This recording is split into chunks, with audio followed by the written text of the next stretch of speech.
What's going on, everybody? I'm Matt Harmon. Welcome to the Yahoo Fantasy Forecast, and it is a hell of a day to talk ball. We have the People's Panic Meter. We have waiver wire additions for you all out there heading into Week 5. But before we get to that, we have to talk through Monday Night Football, a doubleheader, and two games that happened.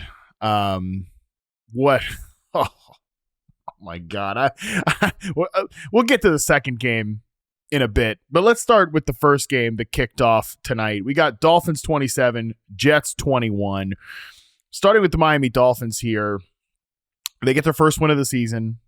It is a costly one because in the third quarter, the very beginning of the third quarter, I mean, Mike McDaniel is still doing his damn sideline interview, I believe, and Tyreek Hill, his post halftime interview, Tyreek Hill catches a pass along the boundary, goes out of bounds, comes up with I hope you didn't see it, a brutal knee injury that they eventually diagnosed as a dislocated knee. He's out for the season, obviously. He was immediately aircasted out of there, taken to a local hospital for imaging, evaluation, observation. Not good. Just, it was a rough scene. It was tough. So again, Tyreek Hill out for the rest of the season.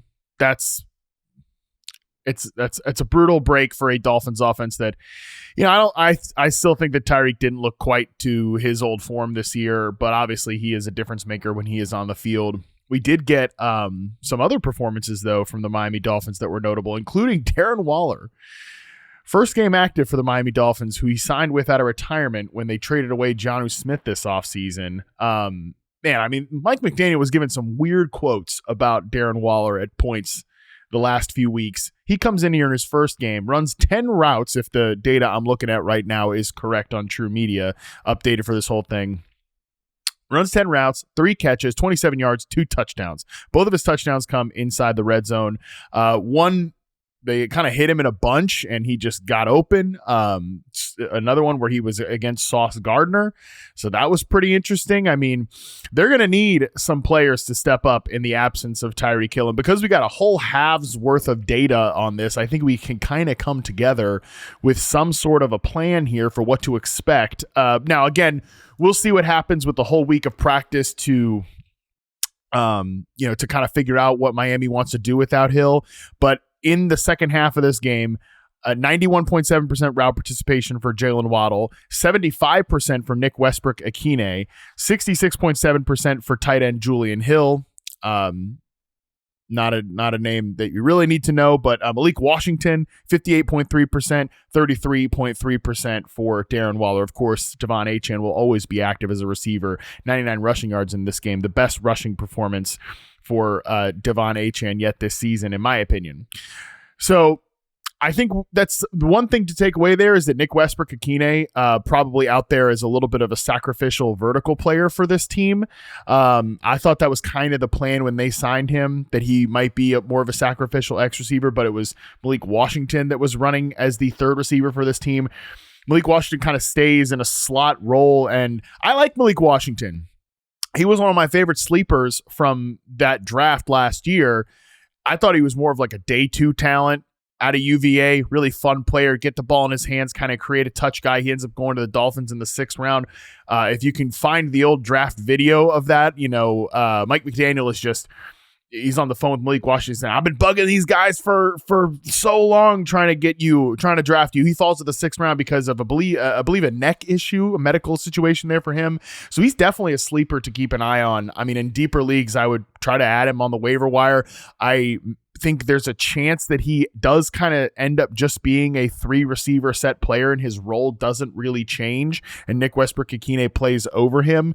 But if you gave me odds on who is going to be more targeted on a per route basis, I would definitely take Malik Washington over Nick Westbrook-Akine. But what is interesting, if Nick Westbrook-Akine sticks as the other perimeter receiver, part of the thesis for why I liked drafting Jalen Waddle this year was that if Tyreek Hill was going to get traded at some point this year, or they were going to move away from Tyreek Hill because he is a player who is in decline, would Jalen Waddle then become the guy that moves around the formation more and gets some more of those layup touches? In this game, in the second half, we did not see a role change for Jalen Waddle. 2.09 yards per route run in the second half, but he just played in the slot on 3.7% of his snaps. So obviously not a role change there. Of course, this was a game they were kind of in control of, and it's an injury that happens mid-game. Sometimes it takes a week of practice for this to happen, for teams to account for what to do from an injury standpoint. So I think Jalen Waddle can do those things, and Miami is probably not going anywhere this season, and I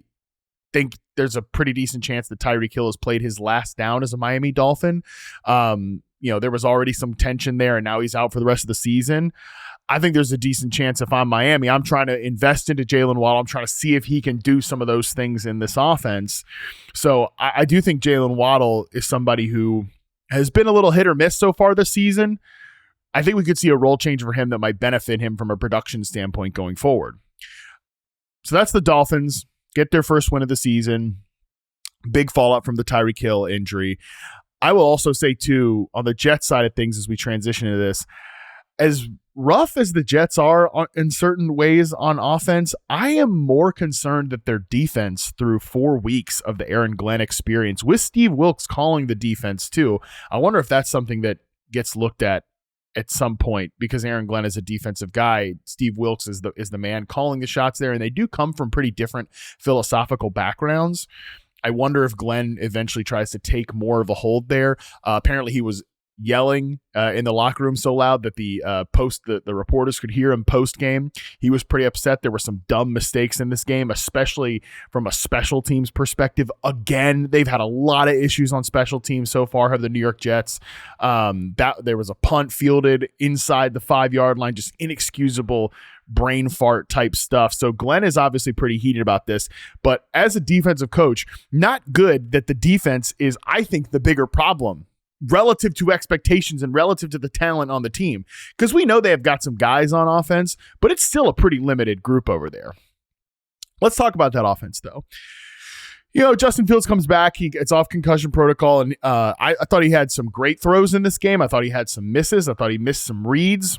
He had one incredible run on 4th down, a 43-yard touchdown run where, he looked like the play was a complete mistake. It was DOA, and yet he is able to get out of there and rip it for 43 yards, 81 yards on the ground, led the team, tied Breece Hall for the team lead in terms of rushing yards. So this is what you expect if Justin Fields is your fantasy quarterback.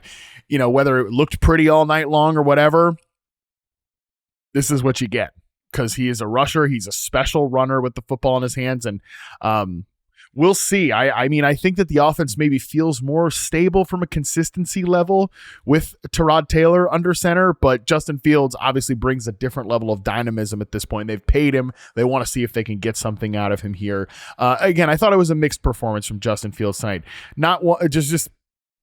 He is Justin Fields. He is what he is. I'm not surprised by what he does at this point, but he did throw some heaters to Garrett Wilson specifically. Also missed some reads, didn't get the ball to him on one double move, but then they go right back to it. Garrett Wilson scores what should have been his second touchdown of the night, because I thought that first one that got called back by OPI was a little bit ticky-tacky, but Garrett Wilson scores the touchdown late in this game.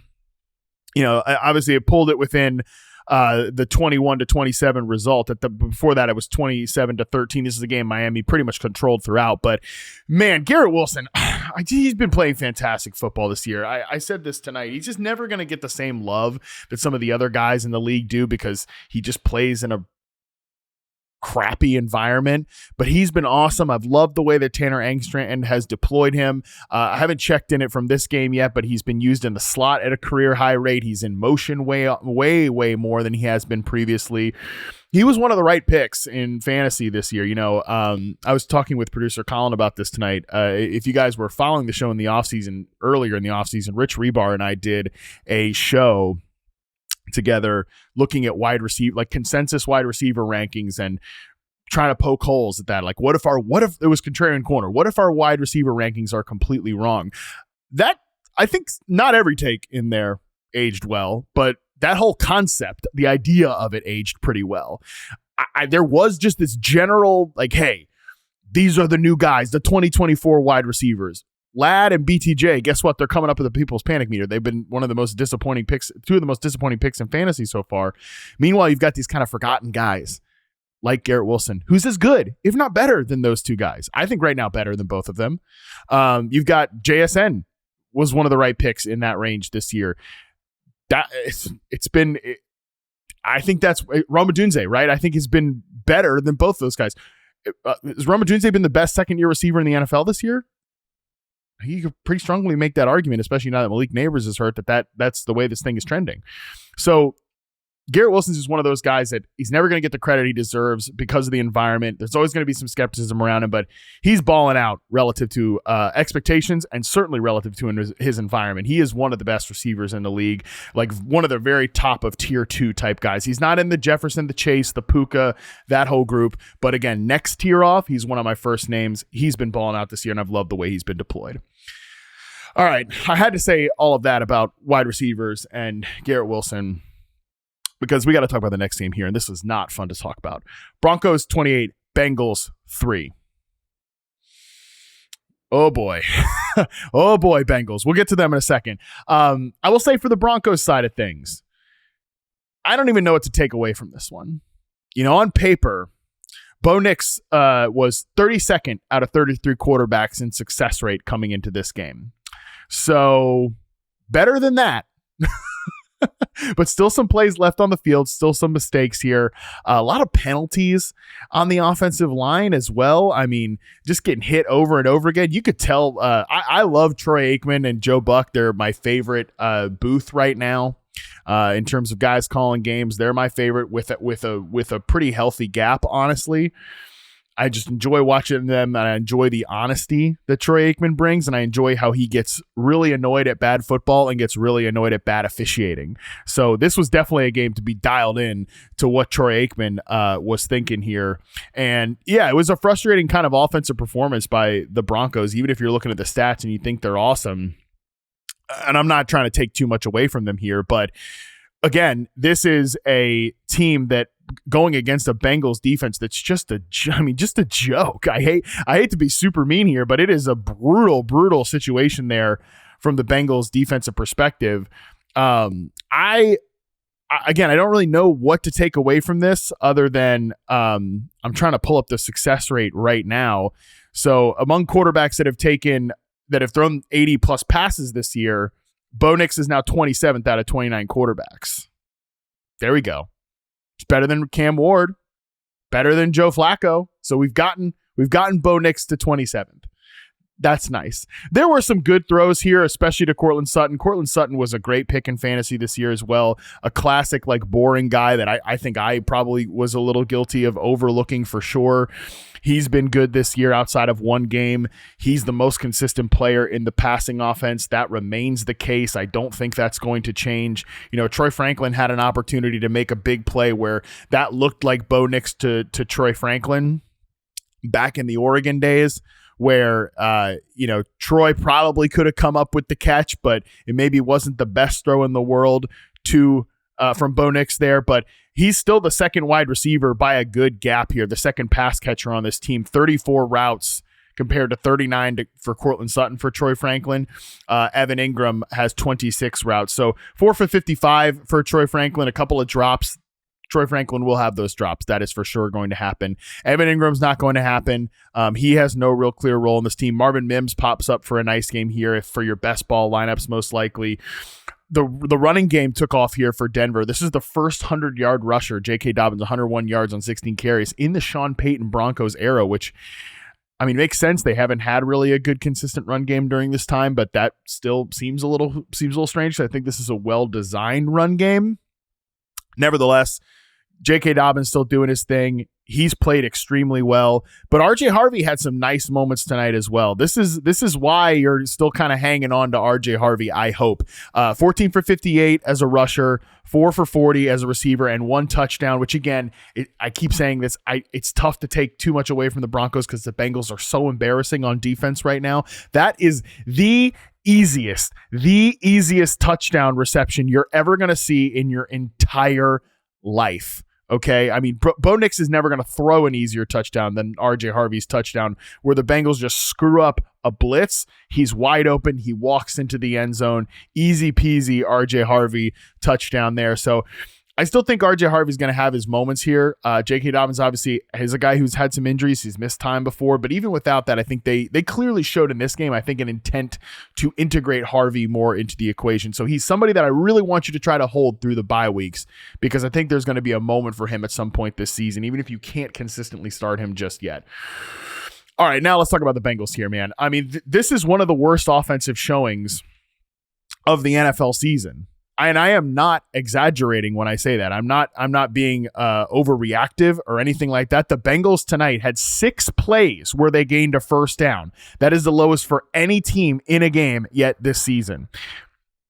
It's one of the worst offensive showings we've seen this year. And woof. I mean, just disgusting. So I don't even know where to go with this. Obviously, it's a tough matchup. It's on the road. It's in Denver. The Broncos are a good defense. But, man, they have so many problems on offense. Browning just doesn't look as comfortable as he did in 2023. I found this old quote from Kevin Clark's podcast where he was interviewing Brian Callahan, obviously current Titans head coach, then Bengals offensive coordinator. Not going well for the Titans, by the way, in case you missed it. The other team that was in their zip code in terms of the lowest first downs gained this season, 7 by the Tennessee Titans in week 1. So that's where the Bengals are at this point. They're in the Titans zone.